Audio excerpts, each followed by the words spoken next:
Okay, so now we're going to call Natalie in the PPO office, who has called me despite the fact that I didn't ask for a phone call back and I didn't leave a message. So I'm going to play this. So they obviously read the caller ID, and I'll play what's on the speaker. This is March 27th, 12:50 p.m., 2015. Hi, my name is Natalie. I am the supervisor over at the Personal Protection Office. I was calling to follow up on a call that was made earlier today.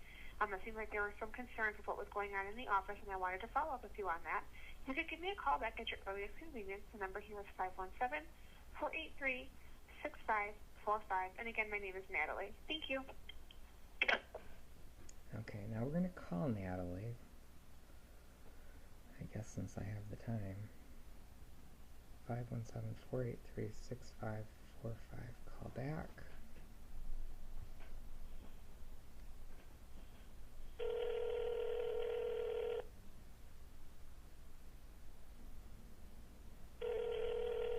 Hello, this is Alyssa. How can I help you? May I speak to Natalie, please? Yep, just give me one moment.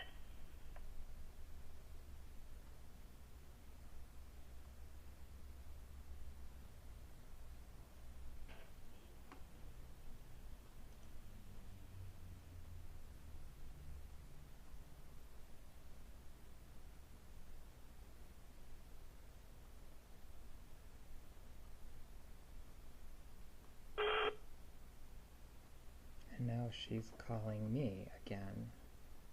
How strange. Pegasus Ventures. Hi, this is Natalie from the Personal Protection Office. I think we got cut off. Okay, Did you just return the call? I did.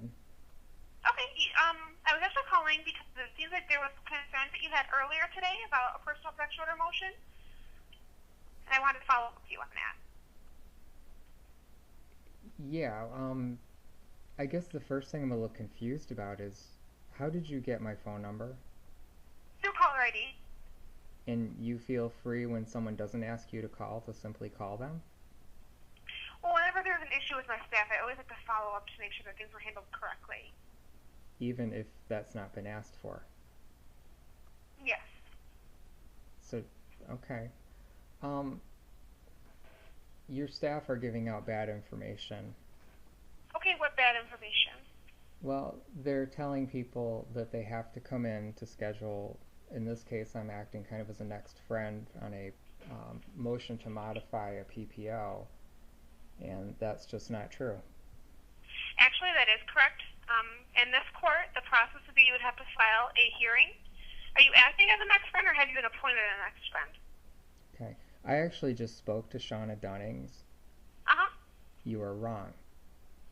Nope, I'm not. The process would be that you have to come in and file because you do have to have the paperwork, and the Okay, paperwork has to be served. Really? Okay. Yeah. Let me tell you what the judge's clerk said, the judge's secretary said, because it's now a real. That's not who Shauna Dunnings is. Okay.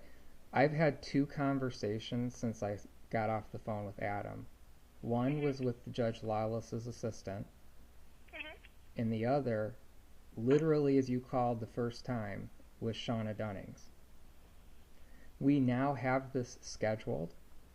Okay. So you are giving out wrong information. Secondly, What I'm explaining to you is that's actually not wrong information. That's the process that our office follows. If there's a different process, then that's fine, but the process that our office follows is what Adam explained to you. okay, I guess the thing that kind of bothers me, Natalie, is Sure. whatever process is appropriate to the individual who needs services of any kind, and what is, I mean, a young woman who needs some help probably needs all of her options rather than just what you have decided they need, even though there may be others. And when It's not something that our office has decided. It's something that our office is only at liberty to provide. So we're a nonprofit, and we can only provide services that the judge's office has. Please let me finish my sentence. No, Natalie, The judge's office has allowed us to give Natalie, out. We can't authorize any hearings over the phone because we don't set them. The only service that we can provide is to offer you to come into and fill out the paperwork. Natalie, Besides that, it is up to the judge's office. It's not up to our office. Natalie. Okay, first of all, you interrupted me. If you Go ahead. Is it okay if I finish?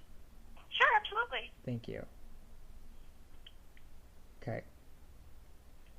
So the issue here is whatever serves any person who picks up the phone and calls you guys. In this case, somebody saying, looking to schedule it, what motion days does Judge Lawless have?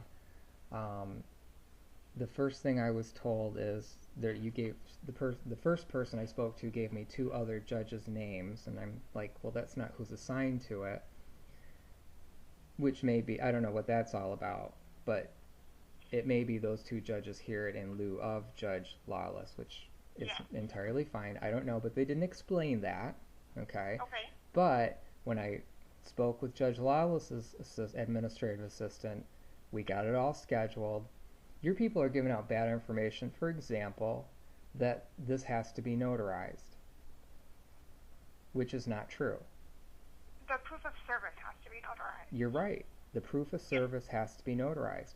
But if you want to serve somebody, doesn't it make sense that you have to give them the date that it's scheduled? Right. So if you haven't served them, why would Adam say it has to, why would the first person why would Adam have said that it's notarized? That it has to be notarized? He's wrong. The proof of service has to be, and ultimately that can be done by the process server. It shouldn't even Correct. be, and it shouldn't even be the party. Correct. Okay, so the problem you've got here is you're giving out bad information to people or confusing information in a business that, frankly, Natalie, it would be more helpful if you were less confusing, if your people were more knowledgeable. Well, like I tried to explain, we can only provide certain processes because of our status. The judge's office can schedule hearings via the phone, apparently, is what you discovered today. Our office cannot do that. Our office can only provide paperwork to schedule the hearings, in which case you would have to come into the clerk's office, and actually file that hearing date to get the paperwork back to serve the other parties. Okay, and I get that, and wouldn't it be more helpful if you guys were more upfront with people and saying, we are a nonprofit organization, and we are just here to give you some assistance, so you may want to talk to the clerk's office to kind of work out that detail or those details or whatever, rather than making a presumption. So, I think that's a good idea. You can take that where you want to go with it. Number two, when I'm talking with Adam and I get into this really silly round robin with him, I start with supervisor. I'd like to speak to a supervisor. The supervisor is not here today. The supervisor isn't there today? That's me. I wasn't there at the time. No, he said you're not there today. Okay. He then puts me on hold to get another supervisor because I'm saying to him, surely there's someone in charge of that office today. He doesn't acknowledge that that may be true. He simply puts me on hold. And this was after I said, you know what, what's the phone number for court administration? I'll talk to them. He completely refuses to give that information out, later telling me he doesn't have it. But nonetheless, he then puts me on hold, comes back, talk to the supervisor. Supervisor says leave a message. Okay, but you told me there is no supervisor there. It's a different supervisor. Okay, by the time this is all done, I'm just saying, you have not trained this young man very well. He is not prepared to help people any more than the first person I spoke with was. And here's what I want you to do. And you should wait a little bit because you're going to be visiting, because you can be there with them. Is you can go to YouTube right now and type in the words Adam, Ingham County, PPO, and you can listen to the last 10 minutes of his conversation with me. And you can later listen to this conversation. And I'm going to have a conversation with the people at Eve Inc. because I really am very concerned about a woman who needs help, who picks up the phone and gets your team on the other end of the phone, Natalie. I don't want your excuses. You either know this business or you don't. If you don't, you shouldn't be doing it. It is hard enough for any human being. And I've worked both sides of the PPO fence. It is difficult for any human being to deal with this problem, but especially a victim of abuse who then runs into your round robins. And then to the truly the nerve, when nobody has asked for a phone call back, to essentially force yourself on somebody, Natalie. I'm sorry that you feel that way. Again, like I was saying, I wanted to make sure that everything was handled Okay, correctly. but I didn't. Okay, but how do you think? Can I finish my sentence, No, please? you Because can't. I let No, finish. you can't finish. How do you Okay. think a victim of abuse feels when you force yourself on her? What do you suppose that is, Natalie? Seriously. Well, it's empowerment when I give them the opportunity to explain to me what happened so that I can handle it on my end, which is what Okay. I've done the entire time that I've been a supervisor in this office. Okay, well, I'm glad you're taking care of you. I'm not taking care Of of me. I'm course taking care of you the are. clients that we A serve. victim of I wanna abuse make who is sure going that through. our client- Okay, well, you know what? Maybe you I don't. want to make sure that Natalie, our clients are getting the best. Natalie. You're not letting me even You're right. talk to you, You're sir. absolutely right. I'm not interested in what you have to say. I've gotten the information I want. I really think you are the last person who should be in that office. And as I said, it's going to be on YouTube. You'll be able to put your own name in there and you can go look it up. I will have the conversations with Eve Inc. and they can make whatever decision they choose. I have spoken to Shauna Dunnings. She will get to hear all of this. And they can make whatever decisions they choose. Speaking for myself, a young person who needs help picks up the phone and gets somebody from your team on it, or has you decide that you're going to force yourself on them when they've not asked you to even call them. You're going to call anyway because that's what you do. You know what? There needs to be some... May I ask you a question? No. You really may not, because this is not, maybe I'm totally wrong. Maybe I'm coming out of left field somewhere. Ultimately, these decisions are going to take place somewhere else, and intelligent people are going to get to hear this conversation, and they will then decide what they think about it. I know how I feel about it. I worry about any young person, any person that calls your office and gets your team on the phone. They don't have... How am I supposed to improve my team if I don't know what happened? Well, that's why you have supervisors, Natalie. Which would be who I am, sir. Okay, but I'm sure that you're not the head of Eve Inc., are you?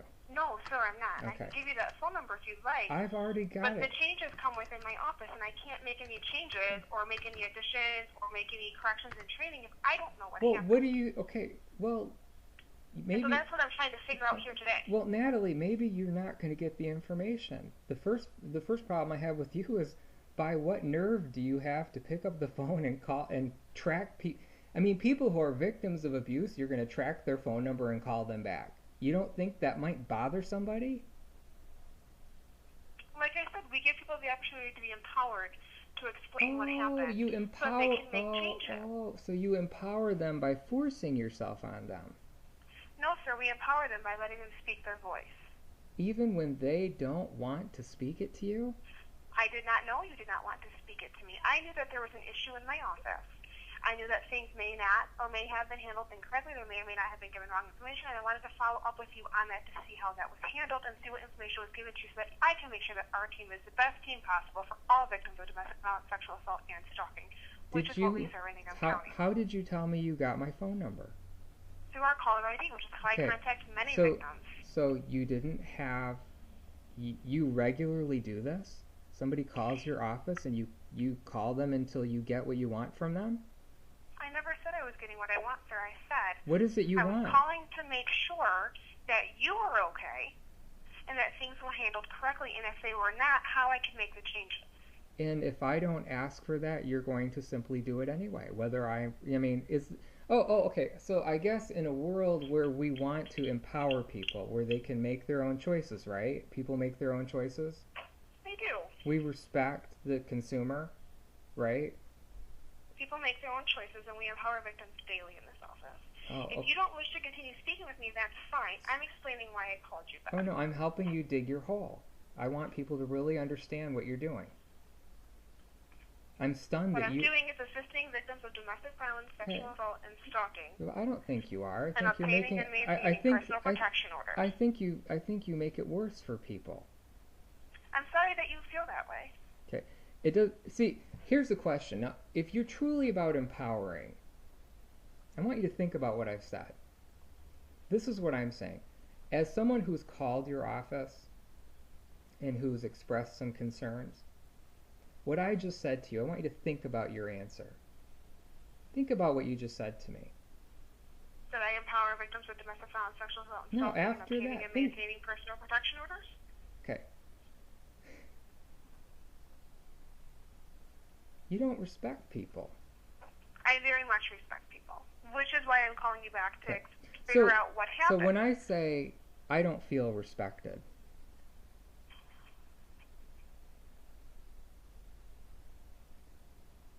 can you explain to me how you don't feel? That's why I'm calling. Can you explain to me how you don't feel respected? What you just did is what you didn't do the last 2 times I've asked you a question. You've simply been defensive. Do you suppose being defensive is a good way to empower someone? Can you explain to me how you are feeling not respected or how things went wrong on the office, which is what I originally asked you when I first called? Okay. What I originally asked you when you first called, what is that?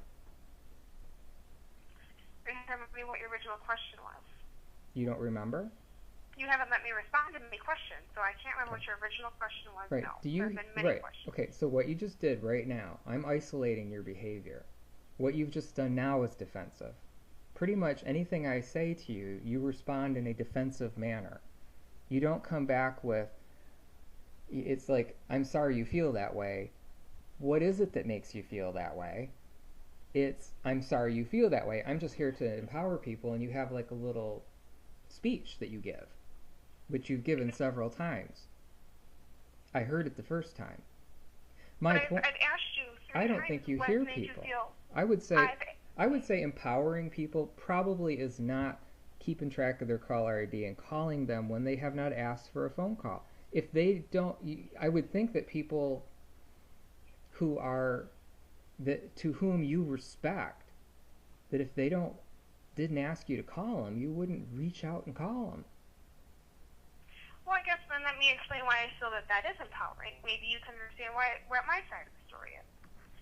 I feel like if I were in a situation, or if I had a client that I spoke to and was in a situation where they called an agency and they did not feel satisfied with what happened, they were upset, and there was clearly upset words spoken or tension on the phone. And they got a phone call back from the supervisor saying, "Can you tell me what happened?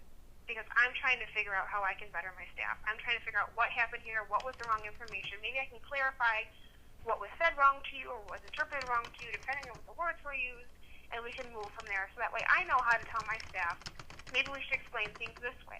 Maybe this is the way we should be explaining to people how these types of procedures work, so that I know what the general public is hearing." Okay, so what I'm hearing... I feel like that, to me, is very empowering, because then that gives the other person the opportunity to say, you know what, I did not feel respected. I did not feel empowered by your agency. This is how I felt, and this is why. That gives you a voice to explain what happened in an appropriate manner where change can be made. Okay, you feel that if you were a victim of abuse and you picked up the phone and dialed someone and had a conversation, and for whatever reason it wasn't positive, it didn't work out, whatever, and the supervisor this is how you would personally feel. Because that's how you started out. How you would feel. Okay. So, in the first place, we're not talking about me, we're talking about you. We're talking about how you would feel if you were a victim.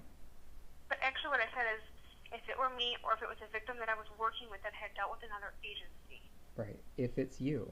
This is how people measure empowerment, how they measure feelings, how they measure empathy, is how they would think about it, is how they would feel about it. I have been trained in empowerment. I've been working with victims for almost 10 years now. These are the tactics that I have used throughout my employment, when I was a volunteer, my entire time working with victims. I have never had a victim tell me that they felt upset that I called them to follow up on a situation. So this is a... I followed up on police department situations. I followed up on my staff situations. I followed up on third-party situations that have happened in our office. And I've always had a positive response. Thank you for calling me to follow up on this, so that way we can get to the bottom of this. That way I can make sure that I am being heard, is what I've heard from other people. Oh, okay. So I'm sorry if you don't feel the same way. I never ever meant to make you feel forced to speak with me or make you feel disempowered or disrespected. Okay. I'm going by what I know and what I've been trained to do to make sure that everybody is heard and that we can make change. Let's consider this scenario. Victim of abuse calls. Whatever's going on, it's not good. Mm-hmm. You call back. Okay. Mm-hmm. Let's say you leave a message on the cell phone. This is Nicole, right, from the PPO office. Natalie, I'm sorry. This is Natalie from the This is Natalie from the PPO office. This is what bothers me, Natalie. Mm-hmm. That woman ends up dead. Because what if her boyfriend was there and you said PPO office and he realizes now the PPO office has her phone number, knows who she is, and he's going to make her pay. You identified yourself, you identified the office, no block number, nothing. Mm-hmm.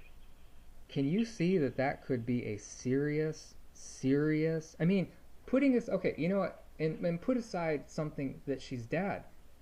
If she gets hit once, one more bruise, one more bump, because Natalie had to pick up the phone, because Natalie has to empower, because Natalie is trained to do this.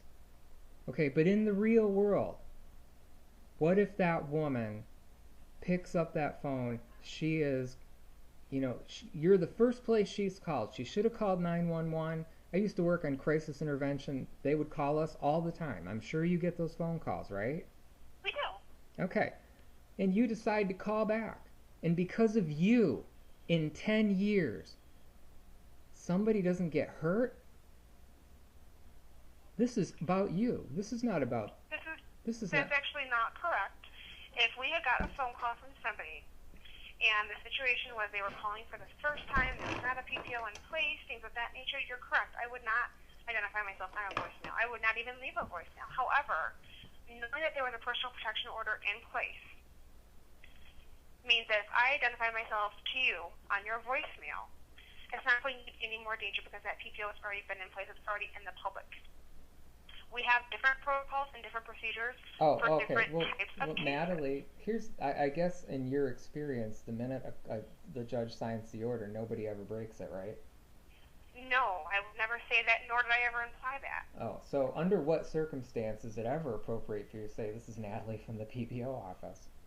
When somebody calls my office and has a situation with my office, and the PPO has already been in the public system, then it would be appropriate for me to from the personal protection order. Okay, and if the perpetrator is if the respondent's there and decides to take it out, well, that's okay. It's something that we have actually encountered. We've been able to assist the victims in this situation.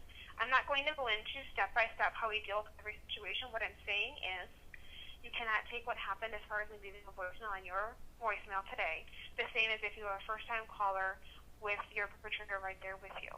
I hear that. That gives me a little comfort, but still the way you've handled this, it's very unprofessional. It's very poor. I ultimately don't think that, it just shocks me what I'm hearing. I would never presume to force myself on somebody in any kind of role where you're dealing with potential crisis or where you're not dealing with it. In this case, nobody asked for you to do anything, and you insisted. You insisted. You forced yourself on somebody. That's not your job. I have a feeling. My feeling is as this proceeds through some process, my feeling is probably going to be that somebody's going to tell you to stop doing this. Because it becomes a question of, what are you logging every phone call too? Do people know that you're collecting all this information? You know what you should probably... Okay, well, what you should what you should focus on, if I were you, and I'm sure that from what I've heard, you've got it all figured out. I never said that. Please don't put words in my mouth, sir. That's very unrespectful.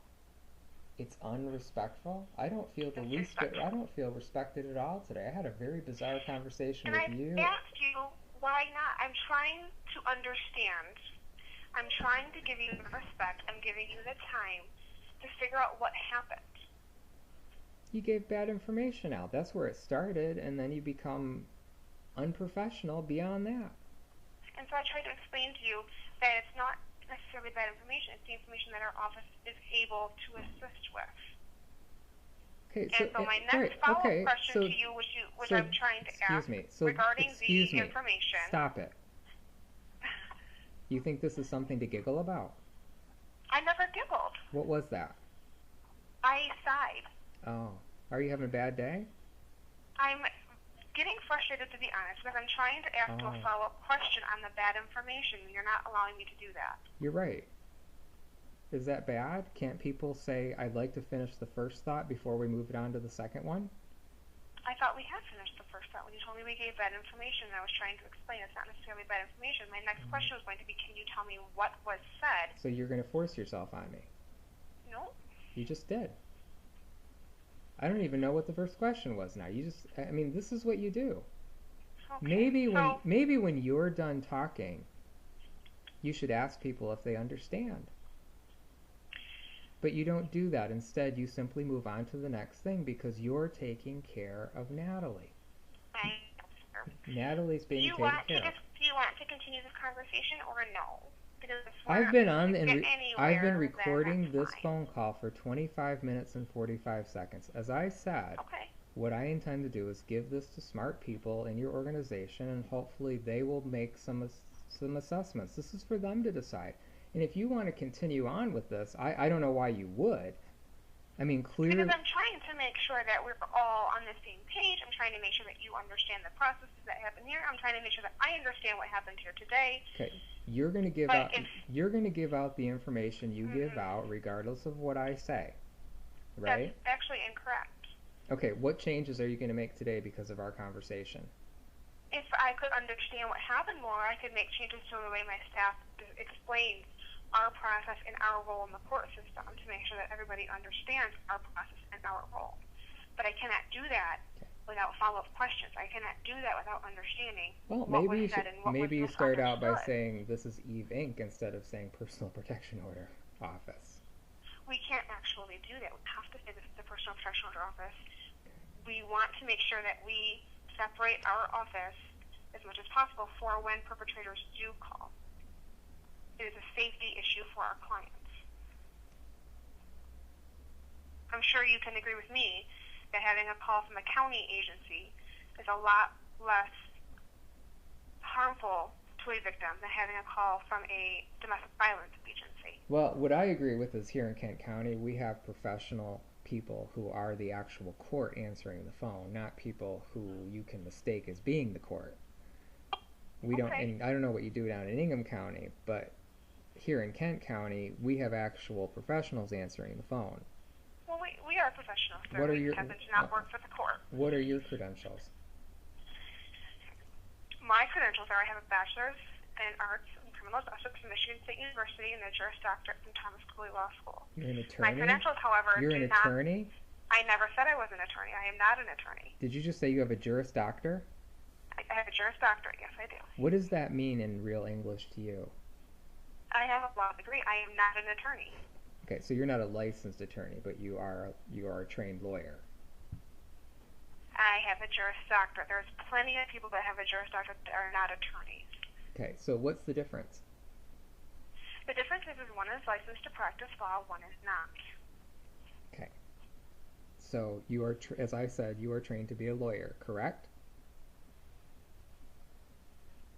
I wouldn't even say correct. I could not walk into a courtroom right now and practice law correctly. No, I could not.